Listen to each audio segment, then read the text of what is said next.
this point, every information portal is saturated with mindfulness content. But this show is a unique, unusual, curious take on mindfulness. Some of what you hear will be completely new to you. Let's dive in and take a look at the nature of the aware mind. I invite you to deepen your awareness so that you may be liberated and inspired. Today we are here with Sarah Vallely, mindfulness teacher, coach, and author. Sarah has been teaching meditation and mindfulness for the past 2 decades, training and certifying others to teach mindfulness as well. Sarah is the author of 4 books. Her latest book is titled Tame, Soothe, Dwell, the 55 Teachings of ESD Mindfulness. In this episode, we discuss insights. Are insights even a part of a meditation practice? And we also discuss how you can cultivate insights in your meditation practice. Is experiencing an insight during mindfulness meditation a thing? So a definition for insight that's more mainstream, not necessarily a mindfulness definition, would be sudden awareness of a solution to a complicated problem, aka an aha moment. Some other definitions are alteration of cognition. That's a definition that you will read in published research. Basically means a change in your thinking. A deep understanding, clarity. I read on a message board similar to Reddit, a nugget of wisdom dropped into your mind. So this person who posted this comment definitely meditates and definitely had an insight, because this is exactly what it feels like. A nugget of wisdom dropped into your mind. Studies show that people who are more mindful tend to have more insights. There's several studies out there that will correlate mindfulness with another trait. Another popular one is people who are more mindful are more resilient. But this study is about people who are more mindful are more insightful. They took people in the study who didn't practice mindfulness. They gave them some tests to see how well they solved insight problems. And then they taught them mindfulness. And then they gave them more tests to see if their insight problem skills increased after they started to practice mindfulness. And they did. Insight problems are a thing. I had to look it up. So insight problems are, we've all been to that professional development meeting at work, and they put us in teams and they give us a scenario that we have to solve with our teammates. That is an example of insight problem solving. You can't just use math skills, for example, to come to a solution. Someone in the group has an insight, kind of this random idea pops in their mind, and like, oh, this is how we need to go about this. And so they also tested these people who were learning mindfulness before how to solve non-insight problems. And then again, after they learned mindfulness and were practicing, and their non-insight problem skills actually stayed the same despite the mindfulness practice. Taking a math skill and applying it to a problem and solving it. It's just, you just need to know how to do it, basically. In another study, they compared meditators and non-meditators in these 5 different areas. And the areas are equanimity, being calm emotionally. Another area was life satisfaction. And so if they had a high score in life satisfaction, then they probably don't have a lot of anxiety and depression. Another category is ability to take a step back from your thoughts. Another category, memory. And the last, insight, having insights. Not surprisingly, the meditators in this study scored higher in all of these categories. But there's one category that had the biggest gap, that the meditators beat out the non-meditators by the largest margin. What do you think, Jacob? I would suppose insight. It is insight. I find this extremely interesting because there are not that many websites, there are not that many articles on the internet that are dedicated to having insights during mindfulness meditation. There aren't. And when I think back to when I was really steeped in mindfulness meditation, specifically Vipassana, which is actually called insight meditation. And there are a lot of articles dedicated to insight meditation, but even on those websites, there aren't a lot of articles dedicated to having insights. When I was reading Jack Kornfield, I was listening to Tara Brach on YouTube. My teacher was Hugh Byrne from Washington, D.C., from the Insight Meditation Center there. I don't remember them talking that much about having insights during mindfulness meditation. I don't know. Do you have any theories on this, Jacob, as to why this might be, why it's not talked about a lot in these communities? I think that they don't talk about insights very much, if I had to guess, because it would create longing in people. They would crave insight. They would want to meditate and have a purpose in their mind. One thing that I've kind of gathered the more I've read, especially Zen authors like Suzuki Roshi, they are like, just sit, just do it. Like the Nike slogan, just do it. Just sit down and do it, and you'll see. So I think that their whole thing is they guard a lot of their experiences. And I do believe there was a lot of taboos around that. They would never talk about their own experiences. Part of the reason that I actually got started meditating was I heard the word psychedelic state. And I was like, okay, I'm interested. You have my attention, yeah, like if you listen to this, it kind of slips you into a semi-psychedelic state. I was like, okay, I'm in. I'm very curious about that. But I don't know. What do you think? Having a result ending to your practice, getting a certain thing out of it. I mean, that's a very dangerous, slippery slope because that can completely change the dynamic of your practice. I call that task-oriented attention, right? We're looking at our practice as we're trying to complete a task, which will inevitably sabotage your experience. And also, I think what you were alluding to, this idea that if we start talking about our insights, it can come across as a little bit egotistical. I just wonder if that has something to do with it. I guess I'm not that kind of meditation teacher because we're going to talk about insights today. We're going to talk about what qualities put you in a situation to more likely have an insight. But I guess we will put that disclaimer on there. Please don't sit down to your meditation cushion and set out to have an insight, because that's not really how it works. I mean, you can, but you're going to create a lot of suffering for yourself for a long time if you do. And it happens anyway, whether you want it to or not, the whole thing that people have always done is sit down to try to attain enlightenment, and typically, from what I hear, a lot of the old, especially Vipassana idea was you're on the path, you're rubbing two sticks together to create a fire, which would be enlightenment. And the minute you stop focusing and concentrating, they cool down and you have to start over. I don't know. I'm excited to hear what you have to say about them because this hasn't really been covered a whole lot. Buddhist teachers will say that insights are said to relate to suffering, impermanence, and connectedness. The Buddhist teachings are just the Buddha's insights. And some of the main ones are suffering as a result of our own cravings and aversions. All that exists cycles through states of birth, death, and rebirth. All that exists is interconnected. But there are also a whole mess of other insights that actually have nothing to do with these specific Buddhist teachings. A realization of your needs might be a typical insight that someone would have, recognizing that your opinion is wrong, realizing a solution to a problem. But also what can be another insight is realizing that the problem doesn't need to be solved. That actually, I think, happens more often. You just kind of get to this place that, oh, why am I spending so much time on this? It's not really even that important. And some insights are difficult to put into words. They're just more like feelings. Yeah. I want to tell you about an insight I had in college. I was talking to this girl. We were texting very often. Every hour or so, every few minutes, we were sending a text to each other, and we've been texting together for a few days. And this relationship on the front end was seemingly very exciting and very perfect. Then she had left me on red for an extended period of time. So anyway, I was stressed out and I decided I wanted to listen to some music. So I turned some music on. And I had this experience of this kind of welling up of this release sensation in my body. And I had this voice somewhere in my head that said, you don't have to care. My whole body released. I don't have to care about any of this stuff, really. Any things that I have previously thought that required me to really care and put a lot of effort in, I don't actually have to. I can decide where my attention and energy go. In a sense, quote unquote, protector or voice of wisdom that lives in us, I guess, it will come out every once in a while, especially in times of really intense anxiety and stress when you're very contracted. A lot of times when you kind of just had it and you've kind of given yourself permission to just release, it happens. It's amazing. Mm-hmm. Yeah, that's such a great example because insights can be like that. They just can be so simple but so powerful. I am very curious. What kinds of insights have you had, if any?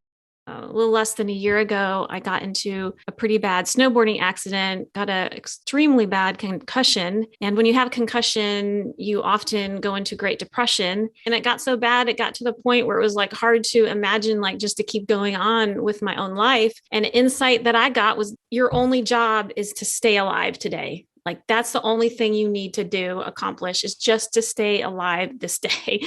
I can do that. I can stay alive. All this other stuff that I feel like I need to do is a little too much and overwhelming. My book, Tame, Soothe, Dwell, a majority of what I write about in that book are insights. Some of the insights that are included in that book are there are three sources of stress. Either stress comes from your own thinking, it comes from survival instinct, or it comes from unhealed trauma. Another insight is everything in our experience is either a form we have a relationship with or a form of relationship. And another, we cannot wholeheartedly depend on our logic and our instincts. So I imagine somebody who would listen to those insights and say, okay, well, didn't you just wake up and realize those things? Like it sounds as though the insights come from a place separate from your normal self almost, right? Like I think we could say it's like a deeper state of being, a deeper state of self. Like I think the Buddhists may call that your Buddha nature, right? Like the more you sit and you get calm, this wisdom kind of comes out of you, out of some place that we don't really understand.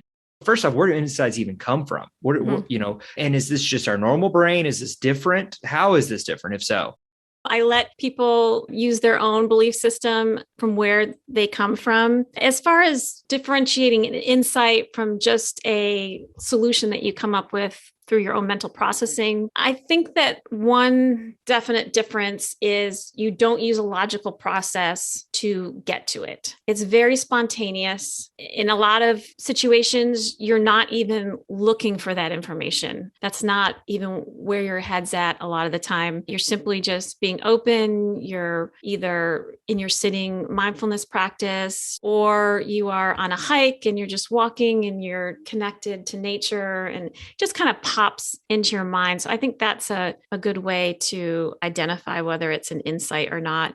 So this study that I was talking about showed that people are more likely to have an insight if they meditate for a longer period of time, meaning their sitting practice is longer segments. The likelihood of having an insight is actually not correlated to how long you've been a meditator. And it's not correlated to how frequent you meditate. So what that means is if you have somebody who's been meditating for 20 years and they meditate every day for 20 minutes, they're not as likely to have an insight as someone who perhaps has only been meditating for 2 years, but meditates for maybe an hour at a time, a little more infrequently, maybe a couple of days a week. Why do you think the duration of time sitting is more likely to spur an insight?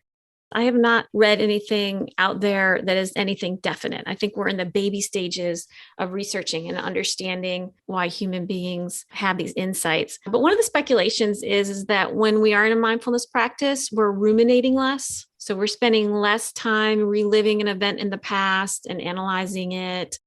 Another speculation is that mindfulness practice supports you to think less about yourself and more about other people, being considerate of other people, being less judgmental, and having the ability to distinguish between an event and your added perceptions to an event. And then the other reason that they speculate that a mindfulness practice opens you up to having insights is it lessens your conceptual thinking and moves your consciousness more in a sensory experience. That's the reason that I emphasize to my clients and to my students is that this idea that when we kind of quiet our own thinking and move into this sensory experience, we are putting ourselves in a place where we're going to be open to these insights.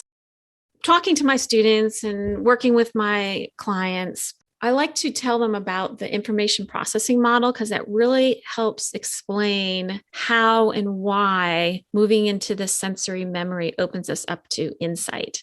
So how we learn is we first take in the stimuli. So that might be words someone's speaking to us. That might be facial expressions. So it's all this stimuli from our physical environment that we're taking in. And then we move that information into our working and short-term memory. And that's where we have contemplation, we have critical thinking about it, sense making, we evaluate the information, we synthesize new ideas.